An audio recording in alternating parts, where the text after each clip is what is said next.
Hello friends, welcome to my channel. आज आप बनावीशुं instant मसाला आमला। जो तमे मारी चेनल पर नवा हो तो मारी चेनल ने सब्सक्राइब करजो, जेथी आवनारी नवी विडियोनी नोटिफिकेशन तमने सौथी पहेला मळी शके। तो चालो आपणे रेसिपी स्टार्ट करीए। मैं अहींया आ रीते आमळा लीधा छे। आमळाने पहेला आपणे 2-3 पाणीथी ચોખ્ખા धोई लेवाना, पछी आपणे एने आ रीते स्टीमरमां स्टीम करवा माटे मूकवाना छे। तो आपणुं स्टीमर एकदम गरम होवुं जोईए।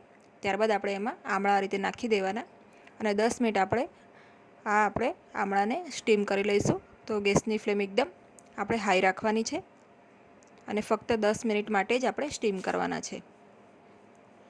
તો 10 મિનિટ થઈ ગઈ છે, તમે જોઈ શકો છો આપણા આમળા એકદમ સરસ રીતે સ્ટીમ થઈ ગયા છે। હવે આપણે આમળાને થોડીવાર ઠંડા થવા દેવાના છે। ત્યારબાદ આપણે આમળામાંથી આ રીતે બીયા અલગ કાઢી નાખવાના છે અને આ રીતે બધી પેશીઓ આમળાની છૂટી છૂટી પાડી દેવાની છે।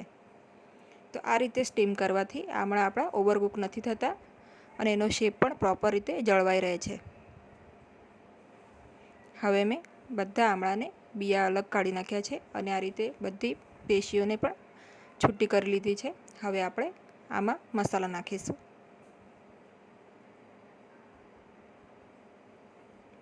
સૌથી પહેલાં આપણે આમાં હળદર પાવડર નાખીએ, ત્યારબાદ આપણે આમાં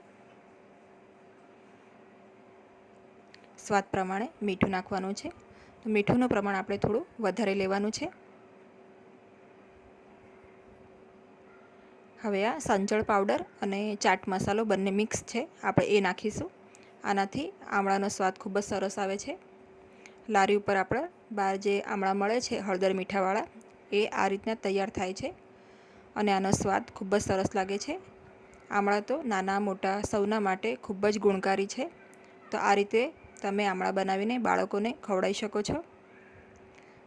આપણે એકદમ સરસ રીતે આ રીતે મિક્સ કરવાનું છે, જેથી બધા આમળા ઉપર હળદર મીઠું અને બધો મસાલો કોટ થઈ જાય।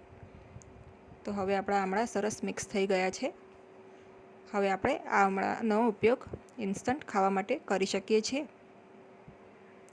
આ આમળાને આપણે કોઈ પણ બંધ ડબ્બામાં નથી રાખવાનું અને ઢાંકીને પણ આપણે નથી રાખવાનું, આને આપણે ખુલ્લા જ રાખવા પડશે। તો આપણે આમળા ઉપર તમે ઈચ્છો તો એકદમ પાતળું કોટનનું કપડું ઢાંકીને રાખી શકો છો। તો સ્વાદમાં ખૂબ જ સરસ એવા ચટપટા આમળા આપણા રેડી છે।